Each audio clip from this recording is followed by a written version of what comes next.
এরকম স্যার কোশ্চেনে গেছলে বা গেছিলাম তো। কোশ্চেনে গেলে বালা, তুই লেখাপড়া করলে তোর জীবন উন্নতি হইব, ঠিক আছে? তুই ভালো মতো লেখাপড়া করবে, তাহলে জীবনে তোর উন্নতি করতে পারবে। আমি চাই তুই মানুষের মতো মানুষ হ। আচ্ছা ঠিক আছে, ভাই দেখা করিস। আয়া তো মোবাইল টিপিস না, বুঝাস? আচ্ছা ঠিক আছে।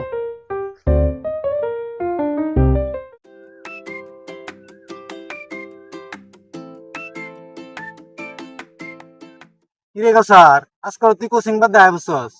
আরে কইস না, কোচিং মোচিং তা ভালো লাগে না। আব্বা আমার জিগাইছে এবারে কইছি গেছি। তুই আজকাল তোর বাপের লগে মিথ্যা কথাটা কয়ে লাইলে ভাই, মিথ্যা কথা কি ঠিক? আরে এটা শুরু গাড়ি মিস কথা বলে কিছু না। আরে অসময় কাটা ফোন দিল। আরে কাউসারের মাস্টার দিয়ে ফোন দিছে। হ্যালো, আসসালামু আলাইকুম।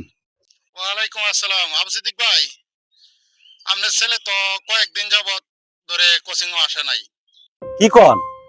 হ্যাঁ তো আমার বলছে প্রতিদিনই কোচিনে যা।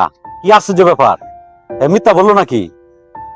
আমি তো ভাবছি আপনার ছেলে অসুস্থ, এই কারণে কোচিং আসে নাই, অনেকদিন যাবত ধরে আসতেছে না। হ্যাঁ তো আমি আজকে জিজ্ঞাসা করলাম, কিরে কোচিনে গেছিলে? কহ কোচিনে গেছিল।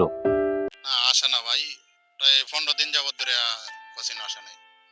কি আশ্চর্য ব্যাপার, আমি জিজ্ঞাইতাছি তো, দেখি আরে কই পাই। এই কাউসার, কাউসার, এই কিরে কই তুই? কি আব্বা আমার ডাকতেছে গেলে? তুই সত্যি রে কোচেন, তুই কি কোচিনে যাস? তুই 15 দিন ধরে কোচিনে যাস না, তুই আমার লগে এই 15 দিন পরে মিছা কথা কইতাছিস না?